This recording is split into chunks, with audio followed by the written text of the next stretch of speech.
as we talked about grantor and non-grantor, and we learned about completed versus incomplete gifts, let's stack these things up. So in the case of those 6 different vehicles, the domestic, I want you to remember the completed versus incomplete and the grantor versus non-grantor. That domestic asset protection trust, and some lawyers refer to these as just an asset protection trust. They strike the word domestic, and other people have different acronyms for that. But most asset protection trusts, I find, end up being grantor trusts and incomplete gifts. So the grantor has retained the payment of the taxes. The grantor has retained the ability it's included in his or her estate. And the reason they did it is because they want asset protection and control. Those are the 2 key features to them over and above as they ranked and prioritized everything else. Is that consistent with your experience or yes, other reasons? Yes. No? Okay, all right. So if you have a client, when they prioritize these 6 boxes, they prioritize asset protection and control, that is the most important to me. An asset protection trust or a domestic asset protection trust gets that job done. It loses on the grantor side because they are still paying the income tax and they're still paying the estate tax. But if asset protection and control are the most important, that's the kind of trust you want to be talking about. I'm going to let you talk about a SLAT. It's still a grantor trust, but now it's a completed from an estate tax standpoint. So in what circumstances is that often used? Well, primarily it is used because you want to support a spouse, right? Or you use the fact that you're married as an advantage in supporting a spouse, but really you are willing to have the estate tax planning added to the portfolio. So if you call the asset protection trust somewhat of a starter kit, and then you, because you of course have a bonded relationship with a spouse, so trust is there, which means control maybe can be dissipated a little bit. You're going to get all the asset protection trust, you have a grantor trust, right? But you have really a completed gift to another, for the benefit of another person who you happen to be married to. So you are adding to the asset protection, right? On not the income tax side, but to the asset protection benefits, you are adding, removing an asset from your estate while still giving beneficial interest to the person you hopefully trust the most in the world. No change in the income tax. Nope, you're not ready to go there just yet. Just an estate tax freeze, right, so to speak. Right. So we're moving one over from just a straight asset protection trust because we are maximizing our planning when it comes to estate taxes as to some portion of your assets. All right. So the third column happens to be my personal favorite. So I want to pay no income taxes on earnings, and I want everything to happen outside of my estate. So that's the world that I love to thrive in. And so a dynastic trust, or one that gets us transferred for 365 years, if reducing estate tax, reducing income tax, and providing a legacy so that the great-great-great-great-grandchild that you'll never meet has some skin in the game, from wants to thank old great-great-grandpa, this is the kind of vehicle, because it removes everything out of the taxpayer's estate, both from an income and an estate tax. Fair? Yes. If it is a completed gift, it's taking care of everything. And for those of us who are comfortable with a well-crafted trust, right, that allows us to give up control and trust in the beneficial interests and trust in the trustees and the advisors that we're going to work this correctly so the control can be given up easier, this type of trust, this is all the bells and whistles. This is what does it. The cake and the ice cream and the balloons and the whole 9 yards. Yeah. Most of you are familiar with ILITs, insurance trusts, irrevocable life insurance trusts. So this is a grantor trust, so there's no big income tax advantage. but it is a completed gift. So it's out of your estate. Any other key features that benefits that you see this being utilized for? A lot of professionals are used to this. A lot of professionals are used to it, and it previously did have a different purpose, which its primary purpose was to replace an estate tax hit.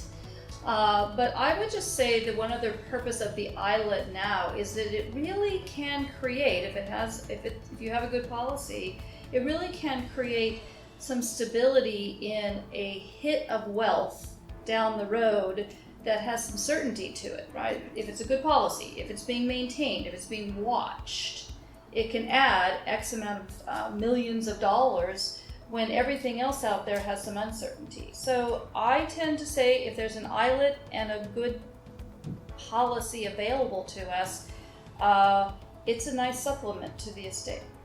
Okay. The last two is a complex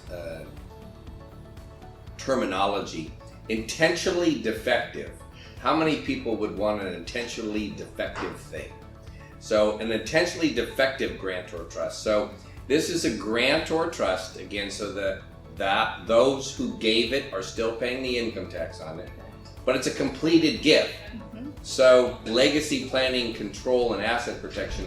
You and I have a meeting tomorrow, and that family wasn't about trying to avoid income tax. They are in a high income tax state. Mm-hmm. That family's about trying to pass an existing business on down to some other generations. Mm-hmm. So legacy planning and control, but they are still control freaks. They still want to have all the voting stock Mm-hmm. while they give away the non-voting stock. So sort of an estate freeze from the appreciation that might occur in their estate from this point forward, but they want to maintain control and they're still paying the tax on the income. And that makes it worth it because control was the priority, so they'll take care of the income taxes. So in that, for that family, control was a higher priority than the income tax. Exactly. Okay, Mm-hmm. makes sense. And then the last one is a NING. So describe when NINGS, how those work, and describe what the features and benefits that are listed on this slide here. So somewhat, not quite the opposite, but almost the opposite of the IDGIT that we just spoke about. This trust really is about income taxes and understanding that you will give up the control in order to relocate your asset to a state income tax environment that's favorable. And that means you take it from a high tax state, make sure that it has no nexus, so you take a brokerage account, right, that you don't use very often, and you remove it from a high income tax state, you put it in a state like Nevada that has zero income tax, preferably, you let it live there, you let it administer there and accumulate. There, and accumulate. And because of that, it no longer is subject to state income tax. Federal income tax is the same, but it is worth it for you to give up some levels of control so that it's not unnecessarily state income taxed when it doesn't have to be. So when you hear a customer prioritize and they say, look, reducing the income tax is a huge important feature to me, I'll give up some control. I still want to be able to get some access if I need it, if the really bad thing happens, and I'd love to get some asset protection. A NING works perfectly, as long as the asset generating the income is not physically attached to the state of California. So brokerage accounts work great, mutual funds, stocks, bonds, could be a note, a promissory note, could be a trust deed. Those are all things that, it could be private equity, could be venture capital, could be an LLC interest, all of those work well for NINGS. Right, and as we help financial advisors assess this, because this is an immediate win for your client. This is where you show them not the money they're going to save when they're dead, you're going to show them the money they're going to save now. You have to be really responsible in doing this, and don't get people too excited. Make sure we know what their California source income is, right? Make sure we know what's connected. And there are conversations out there that say this will work for everything. It will not work for everything. But if you hear income tax within the Way up on the priority first 5 minutes of the conversation, that it's time to start looking at their assets and seeing if you can prove the power of trust by giving them immediate income tax relief next year. That's a good maybe way. this year. That's a good way to look at it. And so, at the end of the day, we're not trying to make you experts on any of these. What we're trying to do is help you get the clients to say yes. Because what my experience is, and correct me if you have a different one, if you want the client to say yes to whatever the idea is that you're pitching, they have to understand, they have to have some basic context and structure about why would I do this versus that versus the thing over there. And if you want them to say yes and can give them general guidance about the features and benefits of a trust. Nope, tell them about all 6. Tell them about understand what the 1, 2, 3 most important things are, and then you can present with peers like Ann, like estate planning attorneys, like other CPAs and professionals can collaborate, come up with whichever column is the one that best suits what they want.